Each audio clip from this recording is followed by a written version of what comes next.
Hello friends. तो अभी मैं दुपट्टा देख रही थी, मैं आज ही ख़रीद के लाई हूँ। और मुझे ऐसा महसूस हुआ कि मैं कितने साल से सूट नहीं पहनी हूँ।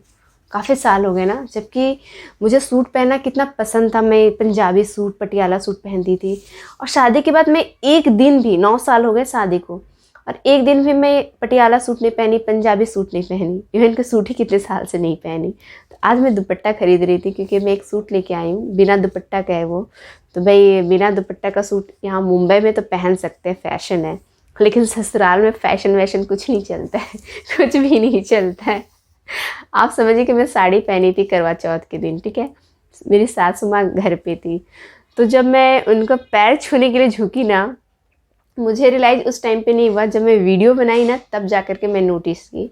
तो जब मैं पैर छूने के लिए झुकी, मैं ऑलरेडी साड़ी पहनी हुई थी। घर पे कौन था? हस्बैंड था, 2 बच्चे थे, सासू माँ थे, और तो कोई था नहीं तो क्या था, वो पल्लू तो मैं ली हुई थी, ठीक है, लेकिन पल्लू क्या था, थोड़ा सा नीचे गिर गया था, ठीक है। तो मेरा जो ब्लाउज़ था वो डीप नेक का था। मैं वैसा पहनती नहीं, पर टेलर जो थी वो ज़बरदस्ती का सिल दी कि नहीं अच्छा लगेगा, अच्छा लगेगा करके वो सिल दी। ओके। तो मेरी सासू माँ पल्लू लेकर के मुझे ना पूरा ढक रही थी साड़ी में, पूरा पीठ वगैरह पूरा कवर कर रही थी कि नहीं। तो बिना दुपट्टा का तो सूट पहनना सोच नहीं सकती। और मैं ये सब खरीद रही हूँ ससुराल जाने के लिए, क्योंकि ट्रैवलिंग के दौरान मैं जीन्स पहन नहीं सकती, क्योंकि मुझे ससुराल जाना है और ससुराल में जीन्स पहन के डायरेक्ट जा नहीं सकती। और साड़ी पहन के मैं ट्रैवल करना मुझे कंफर्टेबल फील नहीं होता है। आप लोग भी कमेंट करते हैं ना कि मैं जीन्स ही पहनती हूँ, जीन्स पहनना मुझे बहुत पसंद है। तो ऐसा नहीं है, जीन्स पहनना मुझे बिल्कुल पसंद नहीं है, लेकिन फिर भी मैं जीन्स ही पहनती हूँ। सच्ची बात बता रही हूँ, मुझे ना जीन्स पहनना बिल्कुल पसंद नहीं है। अगर मुझे कोई बोले ना कि आपको अगर जीन्स, सूट, साड़ी तीनों में से अगर आपको कुछ पहनने के लिए कहा जाएगा तो आप क्या पहनना पसंद करेंगे, तो मैं साड़ी ही पहनना पसंद करूँगी। मुझे साड़ी पहनना बहुत पसंद है, लेकिन फिर भी मैं साड़ी नहीं पहनती हूँ। आप लोग तो इतने टाइम से मेरा ब्लॉग देख रहे हैं, सूट तो मैं पहनी नहीं हूँ किसी ब्लॉग में, एक ब्लॉग में सूट नहीं पहनी हूँ। आप सारे वीडियो देख लीजिए, कहीं सूट नहीं पहनी हूँ। तो ऐसा इसलिए ना, क्योंकि साड़ी में कंफर्टेबल फील नहीं करती, फ्री फील नहीं करती हूँ। और जीन्स में मैं कंफर्टेबल फील करती हूँ, बस इसीलिए जीन्स पहनती हूँ। पसंद नहीं है, पसंद तो मुझे साड़ी ही है। और ठीक है, जीन्स वगैरह भी पहनती हूँ, लेकिन थोड़ा सा ढका ढका रहता है। मतलब ऐसा नहीं कि वेस्टर्न कपड़ा पहन रही तो कुछ भी फैशन के नाम पे फटा हुआ जीन्स पहन लो, वो सब चीज़ मैं नहीं करती। हाँ, जो पहनते हैं उनका अपना शौक है, अपना चॉइस है, लेकिन मुझे अच्छा नहीं लगता। मुझे फैशन के नाम पे कुछ भी पहन लो, मुझे अच्छा नहीं लगता। ये मेरी सोच है और मैं अपनी सोच किसी पे थोपती नहीं हूँ।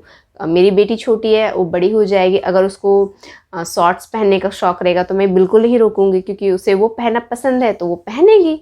सही गलत ही मैं सिखा सकती हूँ, उसे जो पहनना है वो पहने। अगर उसको मिनी स्कर्ट पहनना है तो पहने, मुझे पसंद नहीं है, लेकिन वो पहनना चाहिए तो पहन सकती है।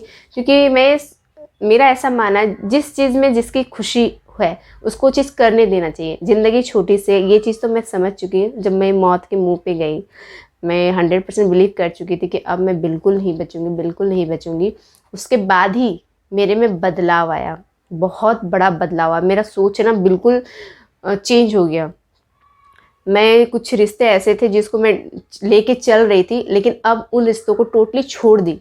कोई काम के नहीं, वो रिश्ते कोई काम के नहीं है। सच्ची बात बताऊं, बहुत सारे ऐसे मेरे क्लोज रिलेशन में, एकदम क्लोज, ठीक है, ब्लड रिलेशन है, उसको मैं ज़बरदस्ती का ढो के लेके चल रही थी। एक तरफा था, मैं अपनी तरफ से थी, नहीं रिश्तेदार है, रिश्तेदार है, अपना ही तो है, घर का ही तो है, बात करना चाहिए, हालचाल पूछना चाहिए। लेकिन मैं वो सब चीज़ें टोटली बंद कर दी जब मैं मौत के मुँह से निकली। मुझे रियलाइज़ हो गया कि जब मुझे कुछ हो जाएगा ना, तो मेरे बच्चे को लोग नहीं देखेंगे। ये चीज़ मुझे समझ में आ गया था। तो जब मुझे कुछ हो जाने पे मेरे बच्चे को लोग देखेंगे ही नहीं, मेरे बच्चे को तकलीफ़ से उनको कोई फ़र्क पड़ेगा ही नहीं, जस्ट सिंपैथी दे देंगे, हाँ हाँ, वो तो कोई भी, वो तो अजनबी भी आके दे के चला जाएगा।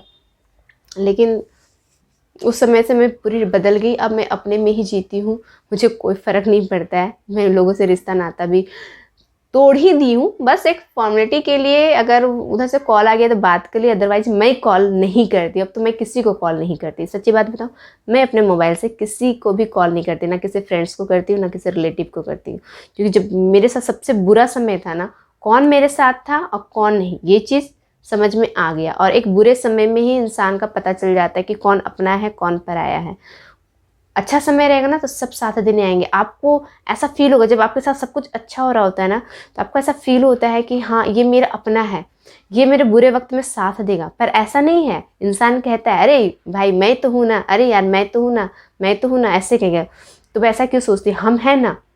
बहुत लोग ऐसे बोलते हैं, मुझे भी बहुत लोग बोले, लेकिन जब एक्चुअल में साथ का ज़रूरत पड़ा, कोई नहीं था, कोई नहीं था।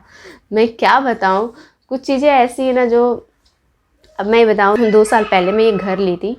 तो मेरे एक जीजाजी हैं, मेरे एक जीजाजी क्या है, मेरे एक ही जीजाजी है। तो मैं उनसे 50,000 रुपीज़ ली थी, क्योंकि आदमी कोशिश करता है ना कि जितना हो सके बैंक से कम लोन ले, ताकि इंटरेस्ट कम भरना पड़े। तो ज़्यादा से ज़्यादा डाउन पेमेंट करने की कोशिश करता है। तो मैं उनसे 50,000 ली थी, ठीक है। जैसे इनको पता चला कि मैं सीरियस हो गई, मेरे इलाज में लाखों का खर्च हो रहा है, वैसे ही उनका 3 बार लगातार कॉल आया कि मुझे पैसों की ज़रूरत है। ये पता होते हुए कि मैं सीरियस हूँ, मेरे ट्रीटमेंट में पैसे की ज़रूरत है और मुझे खुद पैसे कम पड़ रहे थे ट्रीटमेंट के लिए, मेरा बचना मुश्किल है। उस टाइम पे वो कॉल करके पैसा मांग रहे थे, जबकि वो करोड़पति है। एक करोड़पति को 50,000 का क्या ज़रूरत है। तो उस समय तो मेरे हस्बैंड ने मना कर दिया कि नहीं अभी मेरे पास नहीं है। कुछ महीने के बाद उनको पैसा रिटर्न कर दिए, ठीक है। तो उस जगह भी समझ में आ गया, क्योंकि वो खुद बोलते थे कि दुनिया के किसी भी कोने में मैं रहूँगा, अगर तुमको कभी भी पैसों की ज़रूरत होगी, एक फ़ोन मार देना, 1 सेकंड के अंदर तुम्हारे अकाउंट में चला जाएगा। ऐसा वो बोलते थे अक्सर, क्योंकि उनको लगा नहीं था कि कभी मुझे पैसे की ज़रूरत पड़ेगी। और इस तरह से बात हुआ। तो इसीलिए ना अब मेरे सामने कोई अच्छा बात भी करता है ना, मैं हूँ ना, मुझे बिलीव नहीं होता है, बिल्कुल बिलीव नहीं होता है सब सिचुएशन से। तो मैं क्या बात कर रही थी, बात करते करते किधर चली गई। तो मैं अब सोची हूँ कि मैं अपना शौक़ अब नहीं मारूँगी, अब मैं अपने सारे शौक़ पूरा करूँगी अपने हिसाब से। इसीलिए मैं सोची हूँ कि अब मैं बहुत सारे सूट खरीदूँगी, बहुत सारे साड़ियाँ खरीदूँगी, क्योंकि मैं नहीं खरीदती थी। मैं जीन्स टी शर्ट ही पहनती थी, कंफर्टेबल फील करती थी इसीलिए। लेकिन मौत कब आ जाए कह नहीं सकते हैं, कुछ कहा नहीं जा सकता है। इसीलिए मैं सोची कि नहीं, अब हर तरह के कपड़े पहनूंगी, बस जीन्स टी शर्ट में अब नहीं रहना है। तब आने वाले कुछ दिनों में, क्योंकि अभी मैं खरीदूँगी, सिलवाऊँगी, तो टाइम लगेगा मतलब सिर्फ 1 हफ़्ता लगेगा। उसके बाद 1 हफ़्ते के बाद आप पाएंगे कि हाँ मैं जीन्स भी पहन रही हूँ, सूट भी पहन रही हूँ, साड़ी भी पहन रही हूँ। घर पे रहूँगी तब भी मैं पहनूँगी, क्योंकि कब मैं मर जाऊँ पता ही नहीं चलेगा। ऐसा है। मैं सोचती थी ना कि अभी पहन ले रही साड़ी, तो ज़िंदगी भर पहनना ही है। जब आंटी बन जाऊँगी तो साड़ी तो पहनूँगी। फिर लगा कि नहीं यार, पहन लेना चाहिए साड़ी, मुझे पहनना बहुत पसंद है। तभी बहुत सारी शॉपिंग चली, सूट साड़ी खूब खरीद रही हूँ। ब्लाउज भी 4-5 अलग से मैं खरीद रही हूँ, ताकि हर तरह की साड़ी में चल जाए।